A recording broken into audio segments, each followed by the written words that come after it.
आज हम चर्चा करने वाले हैं आपसे 13 मई के करंट अफेयर के बारे में। और कल हमने 12 मई का करंट अफेयर पढ़ा था, तो पूरा वीडियो देखिए। शुरू करते हैं। टॉप 10 क्वेश्चन लेकर आया हूँ मैं, और जो वीडियो के बीच में मैं आपसे क्वेश्चन पूछूँ उसके आंसर ज़रूर देना कमेंट बॉक्स पर। अगर वीडियो अच्छा लगे तो लाइक शेयर ज़रूर किया करिए, थोड़ा शेयर कर दोगे तो फ़ायदा होगा मुझे। ठीक है, चलिए देखते हैं 13 मई करंट अफेयर। जर्मनी ने 2045 तक नेट जीरो कार्बन उत्सर्जन का लक्ष्य रखा। तो पहला देखिए लक्ष्य आ गया जर्मनी का। जर्मनी ने कहा है कि भाई 2045 तक हम नेट जीरो उत्सर्जन का लक्ष्य रखते हैं। हालांकि नेट जीरो उत्सर्जन करना असंभव वाली बात है कि शून्य उत्सर्जन हो कार्बन का, फिर भी इनने लक्ष्य रखा है। इसके तहत वो 2045 तक एक भी कार्बन का उत्सर्जन नहीं करेंगे, ऐसा कोई कार्बन का एमिशन नहीं करेगा। जर्मनी ने ऐसा कहा है।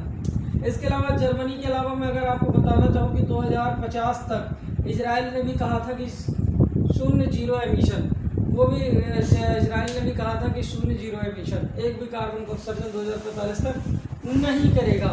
और इसके अलावा मैं अगर आपसे कहूँ कि नेट जीरो कार्बन उत्पादकता संघ में अभी सऊदी अरेबिया शामिल हो गया है।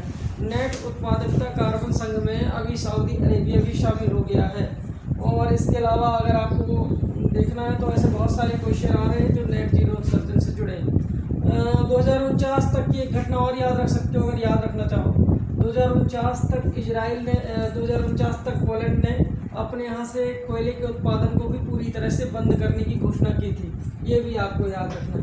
अगर मैं आपसे कहूँ भारत के मणिपुर का फायांग गांव कार्बन नेगेटिव गांव है, तो भी ये भी याद रख सकते हो। और साथ ही अगर दुनिया का पहला देश जो कार्बन शून्य था, कार्बन उत्सर्जन शून्य था, तो वो भूटान था।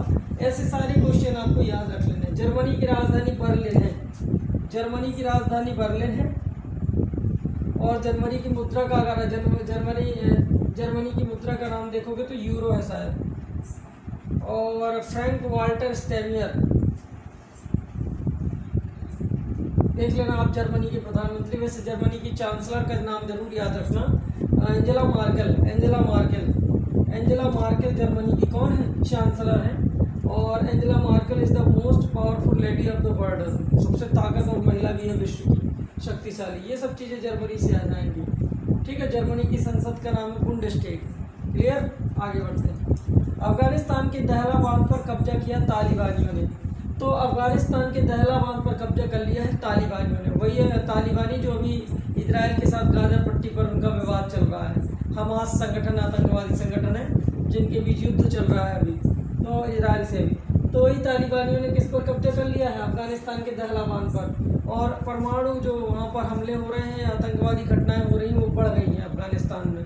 इसका कारण बताता हूँ मैं। अभी तक देखिए एक नेटो संगठन हुआ करता था, North Atlantic Treaty Organization, NATO.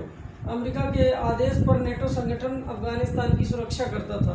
हालांकि अभी अफगानिस्तान की सुरक्षा छोड़कर ये नेटो संगठन चला गया है। इसी वजह से वहाँ पर हमले अभी तेज हो गए, आतंकवादी हमले। अब अफगानिस्तान की बात आई, वहाँ के दहला बांध पर कब्जा किया गया। तो अफगानिस्तान की राजधानी है काबुल। वैसे काबुल वहाँ की सबसे बड़ी नदी भी है, शायद आपको पता हो।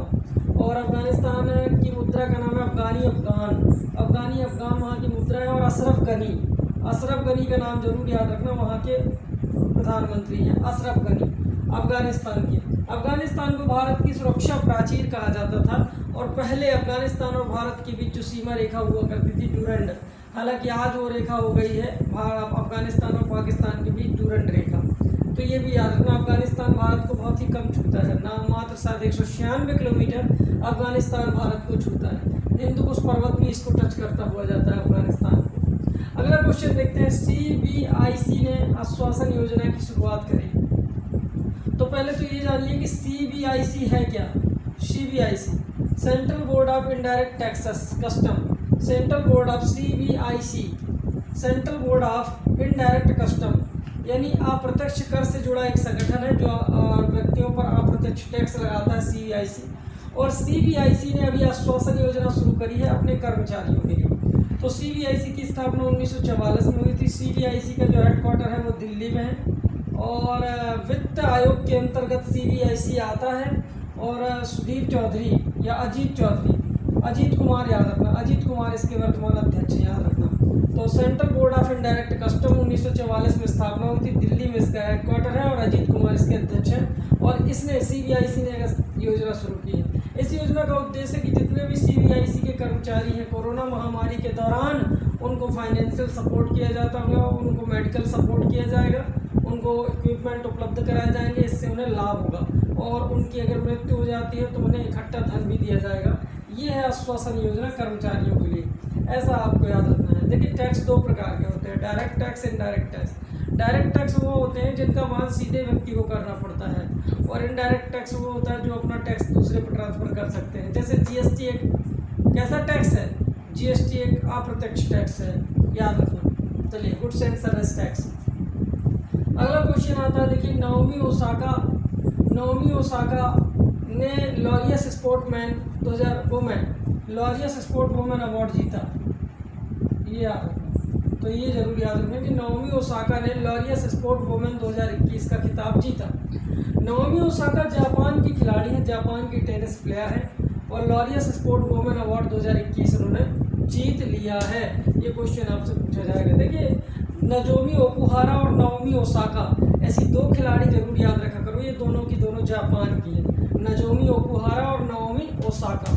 तो ये इन्होंने जीता है Laureus sport women of the year award 2021 tennis के क्षेत्र में। अब मैं आपको एक और बात बता दूं, राफेल नडाल का नाम शायद सुना होगा आपने। ये बार्सिलोना ओपन जीते थे, याद रखना। तो ये बार्सिलोना ओपन जीते थे राफेल नडाल। वास्तव में राफेल नडाल स्पेन के हैं, ये जरूर याद रखना। इन्हें किंग ऑफ क्ले कोर्ट कहा जाता है। जो फ्रेंच ओपन पर नहीं होता clay court, hard court, grass court, clay court, दुनिया भर का, कि किस प्रकार का ओपन किस प्रकार की मिट्टी में होता है। तो जो क्ले कोर्ट होता है मिट्टी वाला, उन्हें clay court, the king of clay court भी कहा जाता है राफेल नडाल को। वैसे फ्रेंच ओपन होता है क्ले कोर्ट पर, मिट्टी के क्षेत्र में। तो ये भी याद रखना। इसके अलावा कुछ चीज़ें और मैं बताना चाहूँगा। अलेक्जेंडर, कल ही बताया था मैंने शायद, अलेक्जेंडर जयप्रोव मैड्रिड ओपन जीते हैं, Madrid Open. Alexander Zverev Madrid Open जीते हैं। और एक और व्यक्ति का नाम याद रख सकते हो, लुइस हैमिल्टन। सबने सुना होगा, मर्सिडीज के ड्राइवर हैं, वैसे मूलतः ब्रिटेन के हैं। मूलतः कहाँ के हैं? ब्रिटेन के हैं। तो लुइस हैमिल्टन मर्सिडीज गाड़ी चलाते हैं, मूलतः ब्रिटेन के हैं। इन्होंने भी कई ग्रांड प्रिक्स जीती हैं। ये कार ड्राइवर है, जैसे इन्होंने बहरीन ग्रैंड प्रिक्स, पुर्तगाली ग्रैंड प्रिक्स और स्पेनिश ग्रैंड प्रिक्स, ये इन्होंने जीते हैं, ये याद रखना। चलिए, जापान की राजधानी सबको पता है टोक्यो है, जो उसके सबसे बड़े टापू होन्शु टापू पर बसी हुई है। जापान के राजा नारुहितो है, जिन्होंने वहाँ नए युग रीवा की शुरुआत की है। उनकी गद्दी का नाम है क्राइसरैंथियम थ्रोन, और उनके महल का नाम है इंपीरियल पैलेस जापान। इसके अलावा आपने शायद सुना होगा, वहाँ के प्रधानमंत्री बने युगो सुगा। और 9 अगस्त को लिटिल वार फैट मैन नाम के बम कहाँ गिराए गए थे? जापान में ही हेनरी ट्रूमैन नाम के अमेरिकी राष्ट्रपति ने गिराए थे। और जब जापान के प्रधानमंत्री हुआ करते थे सुजुकी, याद रखना। जापान को निप्पन के नाम से भी जाना जाता है, उदित सूर्य, और the land of rising sun के नाम से भी जापान को जाना जाता है। आगे बढ़ते हैं। KR गौरी अम्मा का निधन हो गया भाई। KR गौरी अम्मा का निधन हो गया है। तो पहले तो आप जान लीजिए KR गौरी अम्मा है कौन। ये केरल की राजस्व मंत्री हैं और पहली महिला राजस्व मंत्री हैं। केरल की पहली महिला राजस्व मंत्री हैं KR गौरी। इनका हाल ही में निधन हो गया है। शायद आपको पता होगा, अभी KK ऊषा का भी निधन हुआ था, जो वहाँ की वित्त मंत्री थी। तो वहाँ की पहली वित्त मंत्री KK ऊषा का भी निधन हो गया था। इस प्रकार आपको याद रखना। अब केरल की वित्त मंत्री थी, तो केरल में आपको पता होगा R श्रीलेखा वहाँ की DGP बनी है अभी।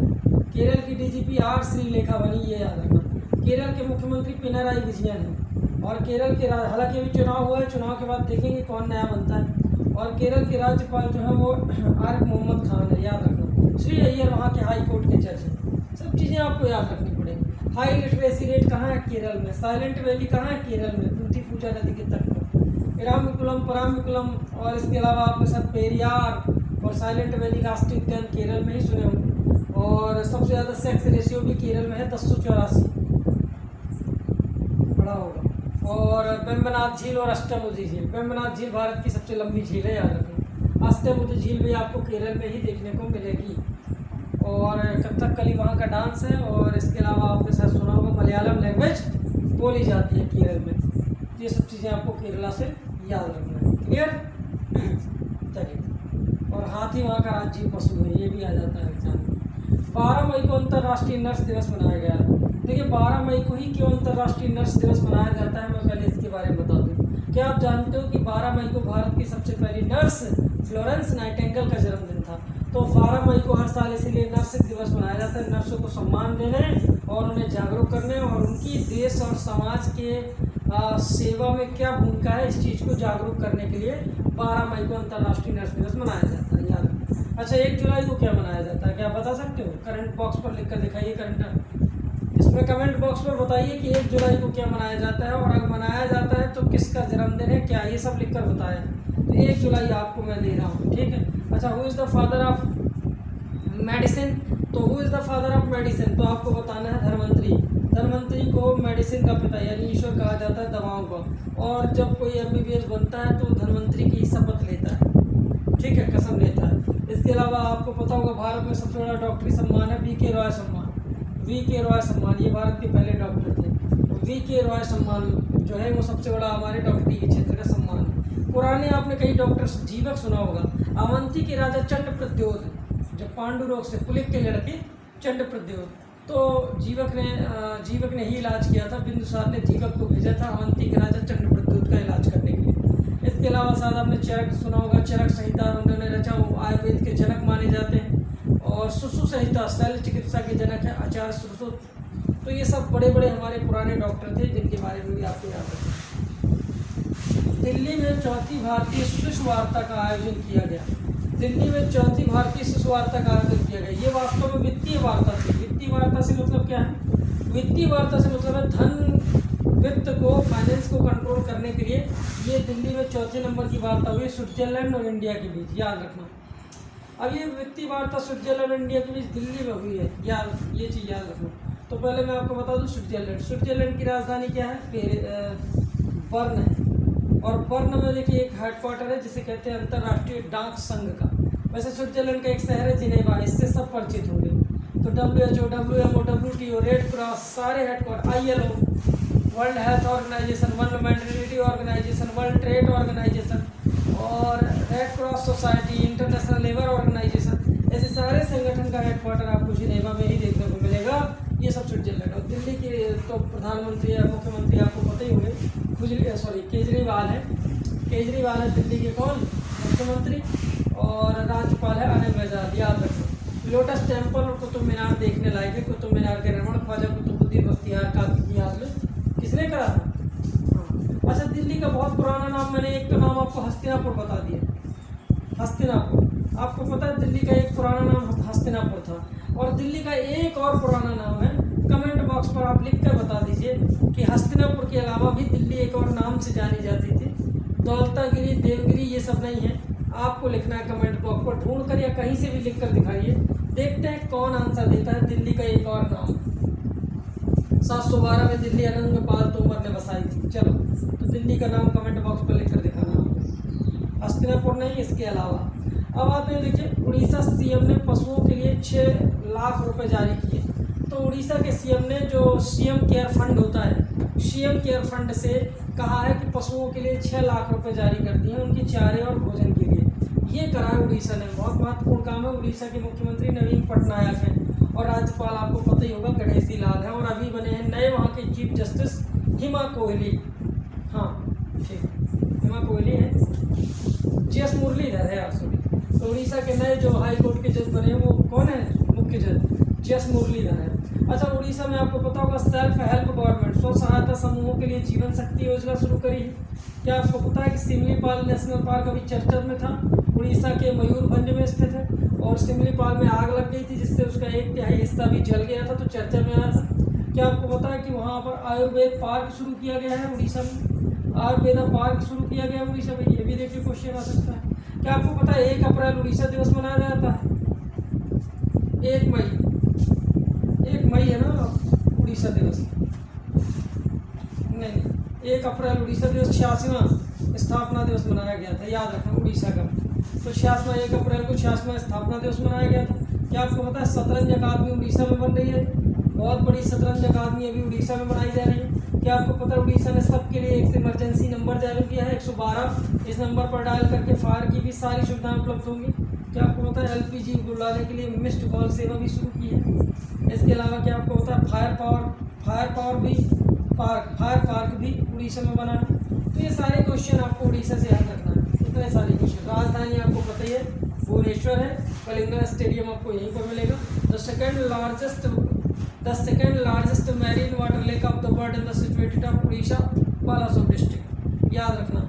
चिल्का लेक सुना होगा शायद आपने, उड़ीसा में ही आपको मिलेगा, मोस्ट इम्पोर्टेंट। और आपने सुना होगा कि black pagoda temple in the situated of Puri district and also known as sun temple and also known as Konark temple.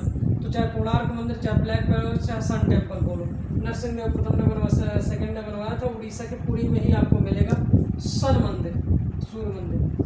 अगला देखते हैं, हरियाणा ने कोविड-19 से निपटने के लिए ग्रामीणों के लिए धन जारी किया। तो देखिए हरियाणा ने कोविड-19 से निपटने के लिए धन जारी किया है। तो चलो मैं आपको बताता हूँ। देखिए अगर जनसंख्या उस गांव की ज़्यादा है तो 50,000 रुपये दिए जाएंगे उस गांव को कोविड-19 से निपटने के लिए, और अगर जनसंख्या कम है तो 20,000 दिए जाएंगे। कितनी कम है मतलब 8,000 10,000 से कम या ज़्यादा, तो ऐसा उन्होंने कहा है। तो हरियाणा ने कोविड-19 से निपटने के लिए ग्रामीण क्षेत्रों को धन उपलब्ध कराया। जनसंख्या बड़ा वाला गांव है तो 50,000, और अगर कम वाला गांव 5,000 से कम आबादी वाला गांव है तो उस गांव को 20,000 रुपये उपलब्ध कराए जाएंगे। तो ये है हमारा क्या कोविड-19 से निपटने के लिए सहायता हरियाणा सरकार की। अब हरियाणा की बात आई गई है तो हरियाणा के बारे में जान लीजिए। क्या आप जानते हो 22 डिस्ट्रिक्ट है हरियाणा में, 10 लोकसभा सीट, 5 राज्यसभा सीट और 90 विधानसभा सीटें हैं हरियाणा में। हरियाणा के मुख्यमंत्री मनोहर लाल खट्टर हैं। हरियाणा के जो राज्यपाल हैं शायद बेबी रानी मौर्य हैं, देख लेना। इसके अलावा आपको याद होगा कि हरियाणा ईश्वर का निवास स्थान है। करनाल आपको कहाँ मिलेगा हरियाणा में? करनाल से 2 क्वेश्चन बन सकते हैं। एक तो NDDB का हेडक्वार्टर है, नेशनल डेयरी डेवलपमेंट बोर्ड का हेडक्वार्टर आपको करनाल में मिलेगा। और करनाल ही थी कल्पना चावला जो 2003 में निधन हो गया था कोलंबिया मिशन के दौरान, शटल के दौरान जो मिशन था उनका, उसके दौरान। तो हरियाणा की थी। हरियाणा में कुरुक्षेत्र है, कुरुक्षेत्र में महाभारत का 18 दिन का युद्ध चला था, 18 दिन का युद्ध चला था, ये भी याद रखना है, कुरुक्षेत्र हरियाणा में। और थानेसर नेशनल पार्क, थानेसर हरियाणा में है, आपने साथ सुना होगा, राजधानी थी हर्षवर्धन की। और कालेश्वर नेशनल पार्क आपको यही मिलेगा। सुल्तानपुर नेशनल पार्क आपको हरियाणा में मिलेगा। कालेश्वर और सुल्तानपुर नेशनल पार्क भी आपको हरियाणा में ही देखने को मिलेगा। ठीक है, इस प्रकार आपको हरियाणा से याद रखना। चलिए आगे बढ़ते हैं। नेपाल के कामी रीटा ने 25वीं बार माउंट एवरेस्ट को फतह किया। ये तो चढ़ते ही रहते हैं, इनका काम ही है चढ़ना, बिना ऑक्सीजन के भी चढ़ जाते हैं। कामी रीटा शेरपा इनका पूरा नाम है। देखिए शेरपा इनके पीछे क्यों लगता है, क्योंकि शेरपा और गोरखा 2 जनजातियाँ होती हैं नेपाल की। गोरखा लड़ने में सक्षम होते हैं, शेरपा चढ़ने में सक्षम होते हैं। और या खुखरी यहाँ का जो राज्य हथियार होता है, खुखरी राष्ट्रीय हथियार नेपाल का। और नेपाल एक हिंदू राष्ट्र होता है, ये भी याद रखना है। तो माउंट एवरेस्ट पर चढ़ गए। Mount Everest is the largest mountain of the world. इसकी हाइट कितनी होती है? 8848 मीटर ऊंचा, दुनिया का सबसे ऊंचा पर्वत है जो नेपाल में स्थित है। आपको पता है नेपाल माउंट एवरेस्ट के पूरब की ओर से चढ़ने पर कोई उम्र की प्रतिबद्धता नहीं है, लेकिन अगर आप पश्चिम की ओर से चढ़ना चाहते हो तो आपको उम्र और आपका पूरा टेस्ट होगा। ये ऊंचाई पड़ती है, यहाँ से कम ऊंचाई पड़ती है, याद रखिए। इसके अलावा आप जानते हो कि माउंट एवरेस्ट पर सबसे पहले कौन चढ़ा था? एडमंड हिलेरी न्यूजीलैंड के, और शेरपांग दोरजी। एडमंड हिलेरी और शेरपांग दोरजी ये भारत के थे, और ये एडमंड हिलेरी कौन थे? ये न्यूजीलैंड के थे। और महिलाओं में जुंको तेवई ये चढ़ी थी सबसे पहले। भारत में सबसे कम उम्र का अगर कोई चढ़ा था तो राघव जुनेजा। और कृत्रिम पैरों के सहारे जो माउंट एवरेस्ट पे चढ़ा था उसका नाम था टॉम व्हाइटेकर। और मालवेद नाम की लड़की भी सबसे पहले कम उम्र में चढ़ी थी, तो ये लड़की के बारे में याद रखो। मकालू, मनसालू, धौलावीरा, अन्नपूर्णा, माउंट एवरेस्ट, कंचनजंगा, नामचा बरुआ, ये सारे जो पर्वत है ये नेपाल और हिमालय की टॉप 10 ऊंचे पर्वत है जिनके नाम मैंने आपको गिनाए। नेपाल की राजधानी काठमांडू है। ने नाम के ऋषि ने पाल नाम की गुफा में तप किया था।